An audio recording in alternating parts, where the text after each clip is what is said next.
Hi there, I'm Linda. This is Huttons Valley Permaculture. This morning I've just finished harvesting plums from my Mariposa plum tree. A couple of weeks earlier I did my Satsuma. Don't worry, that video hopefully will be out on the weekend. I'm back out here again today because I want to do a big chop and drop on this huge acacia tree.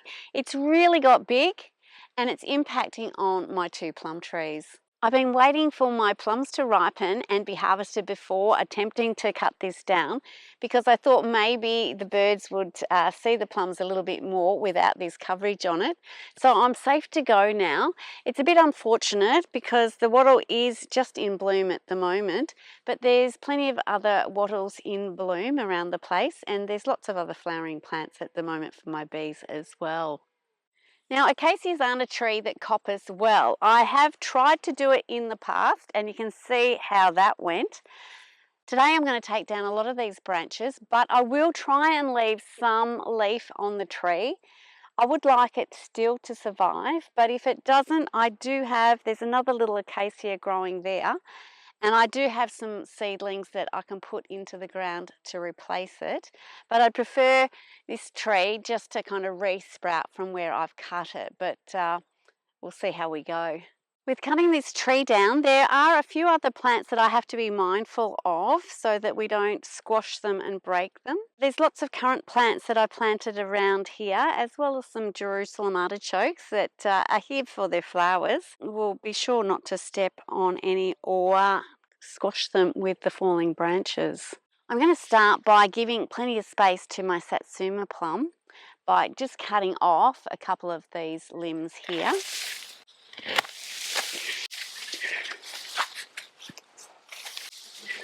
That's opened it up a whole lot better here now, and now we'll look after the Mariposa plum.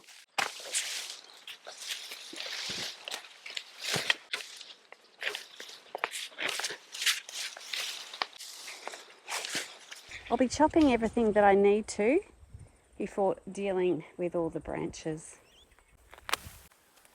I suppose the challenge here is to get kind of as much of the height down so that the plum trees can get plenty of light, especially in early spring when they're just getting their leaf on. It's east over there, so the sun comes up way over here kind of in spring, and this large tree here is just blocking all the light, and I think they need a bit more light for them to grow at their best. So I'm going to have to try and just sort of take it out through the middle there and try and leave some leaf on lower down. So I might try tackling right in the middle of the tree to get that height out of there.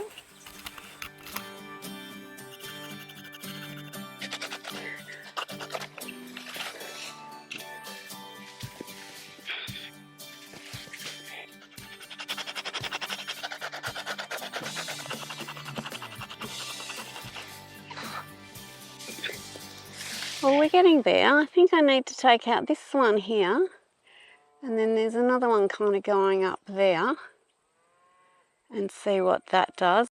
I'll see if I can get it with my loppers because they're a bit easier to get in with.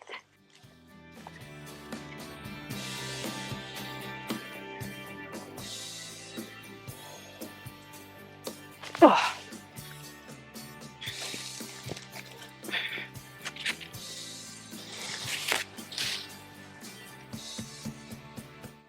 All right, I'm going to take this one out.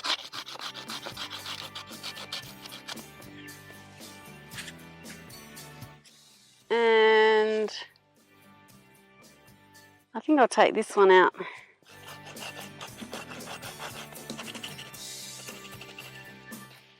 just try not to hit my plum tree with this one.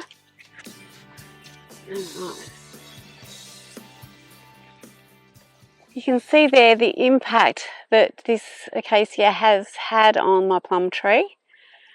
So it'll be good to give it some more space. I think we just need to take out this branch here and maybe just trim up some of these smaller branches just to give this plum tree as much help as we can. Now I trimmed this branch just where I did to leave some of these lower branches on, just to help this tree survive really. And I've left quite a bit of this lower stuff here as well for that reason. Now there's still a few bigger ones in the middle that I'd like to tackle.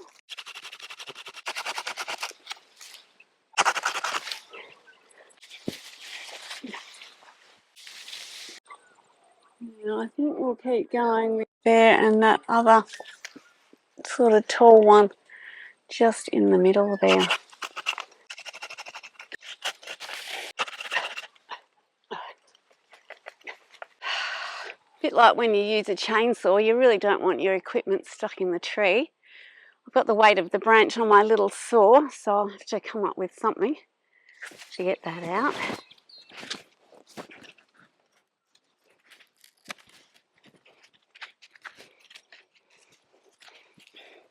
Oh.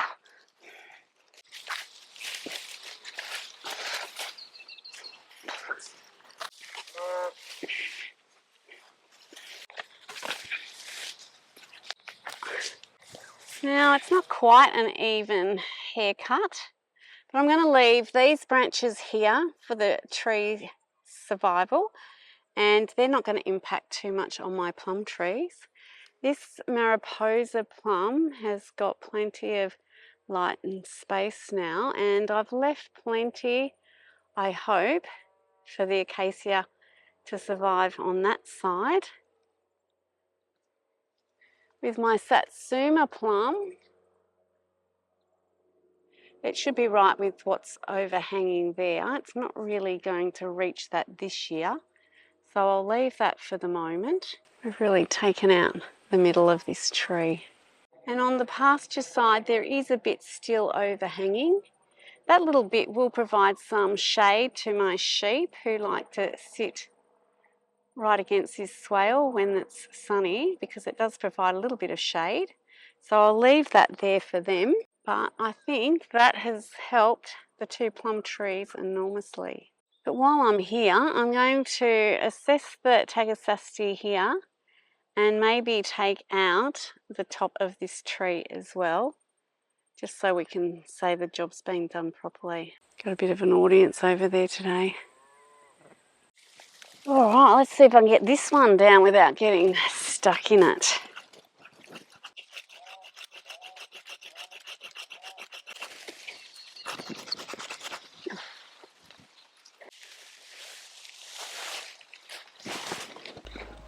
Well, that's made a big difference to this tree. There's a few branches overhanging the plum and probably blocking a bit of the light. So I'll just take out a couple of these big ones through here, and that should do it for that tree.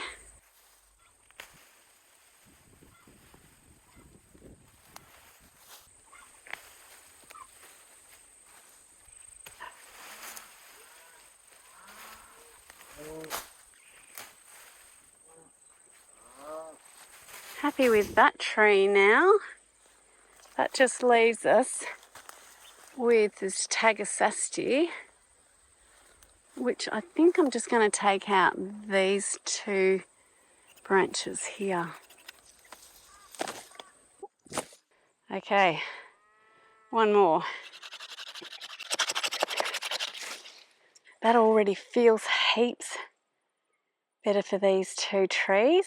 As I said before, that's east over there, so the sun in summer comes up and over this tree. This is west, so I'll get plenty of west light, and I think it will get enough light going into autumn. I will assess this tree here as the days shorten, just to make sure that the light's getting through to the tree.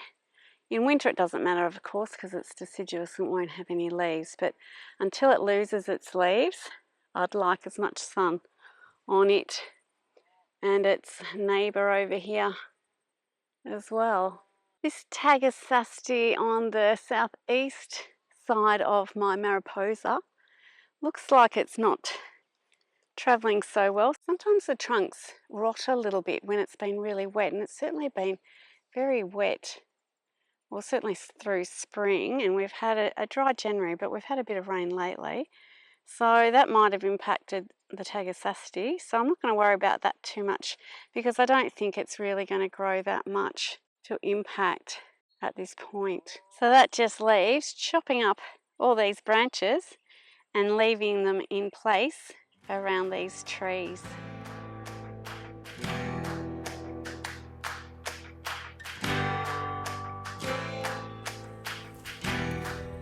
So that's nicely mulched now.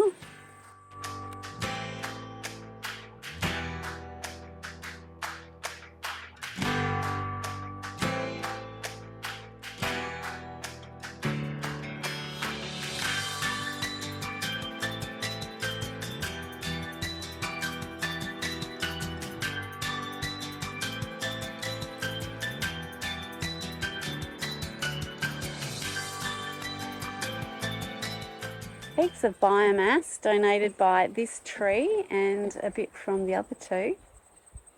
It will help really improve the soil in this area.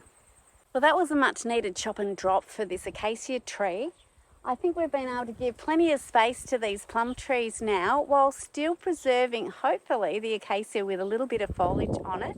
There's a few flowers left for the bees and a little bit of shade for the sheep, so everyone's a winner. And it's a massive win for me too. I've just spotted a few more plums on my plum tree. Well, that's another quick chop and drop done in the food forest. And if you'd like to see the full plum harvest, watch out for the video that's coming out in a few days' time. I hope you've enjoyed today's video. Thanks so much for watching, and bye for now.